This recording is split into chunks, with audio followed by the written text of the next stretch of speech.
Okay, what we're doing here, the question is, how do you know when you're playing the 2-5-1s, what notes to end on? And the answer, first answer is you keep playing it by trial and error until you find stuff. That will take a while. There's a way to get at it faster and better. And chord tones are the idea, like you're saying. Chord tones is the scheme here. So the way you practice this, we're going to use this John McLennan track, 2-5-1 backing track in G that we use for a lot of these right now. What we're going to do is you just need to play the chords. However you do that, you can do the triads, A minor, you can do D, you can do G. That's a good start. And then A minor 7, D7, and G7. And the way you train for this first, until you start to develop your preferences and you start to learn how you like to learn this stuff, is you'll do the chords, run the chords, maybe 4 times around, and then run the scale again, or the diatonic thirds, really.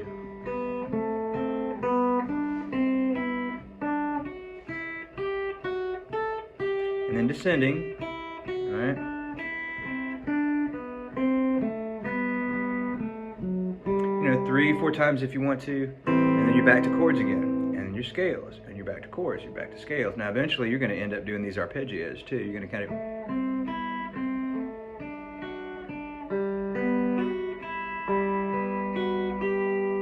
Those are chord arpeggios over the same. The idea is that it's really easier to focus on 3 strings at a time. That's when we do the G the way we do. You have the treble strings that you're doing this scale first.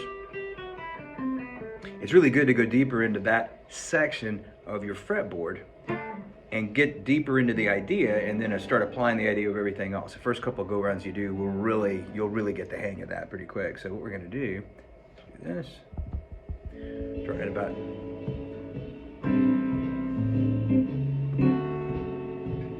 That's great if you know the 7s, the major 7s, but you can do the triads too. You can do A minor, D, G. I'm going to do A minor 7,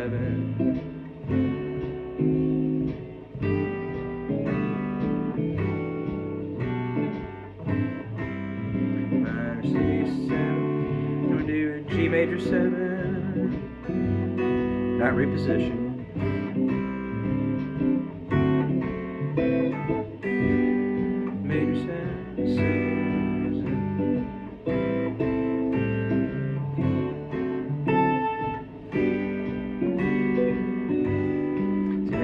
Kind of mixing up the chords.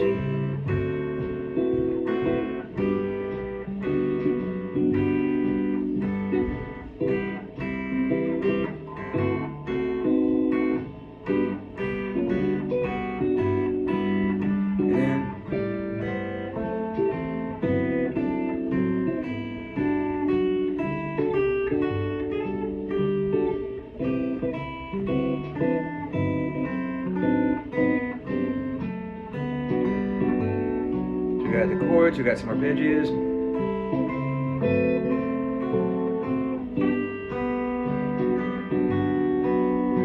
Now, there's one more thing we haven't talked about yet, and that is vocabulary. Vocabulary can be a lot of things. You're just trying to find something working within these parameters. So you can start with pentatonic, smokestack light.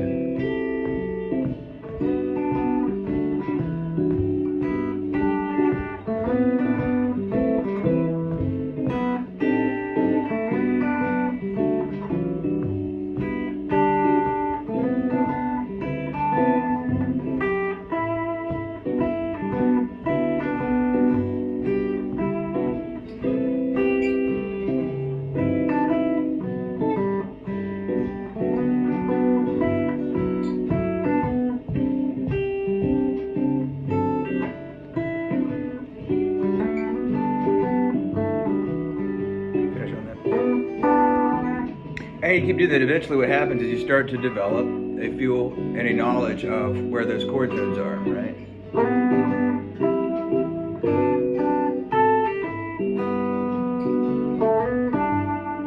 Chord tone.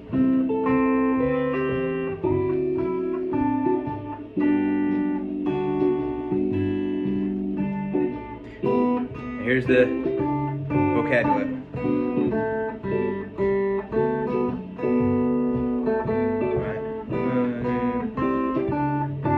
your challenge is just to fit it in for the timing, for the swing. And it's just going to take time to develop that. You just get in the workroom and you do this kind of work as you're playing with the band, you're jamming, you got everything going on with the band except for actual alive people.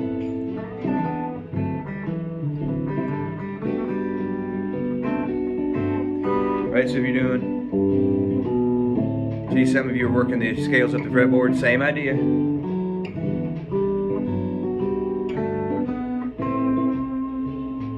Chords.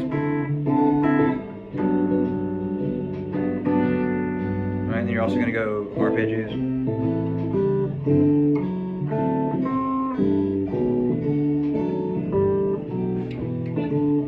So you just learn the chords, thirds, and diatonic triads for whatever scale shape you're on.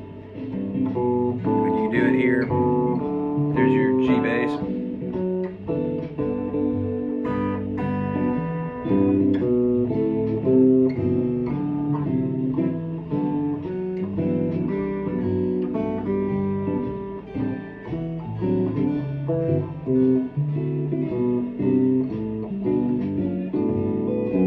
And when you're doing thirds, it's going to sound a lot more constant. You're breaking it up in a harmonized type of way, and that's going to give you some pretty good results just playing through that exercise. But the best way to really start making your diatonic thirds musical is just don't play them all the way through. You do something like this. You go.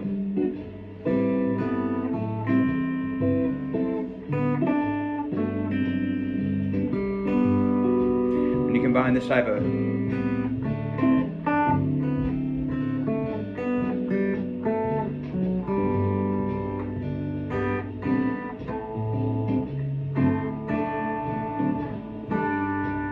and then vocabulary. Sometimes the simpler the better. In fact, usually simpler the better.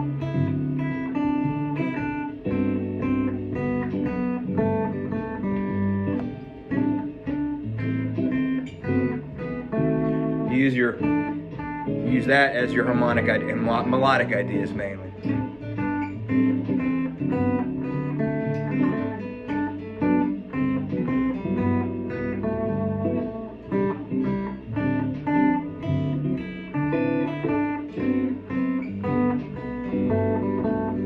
And then it's literally just experience. It's just a product of the time you spend in there with it. The more time you do, the more you get out of it, the more this stuff becomes clear.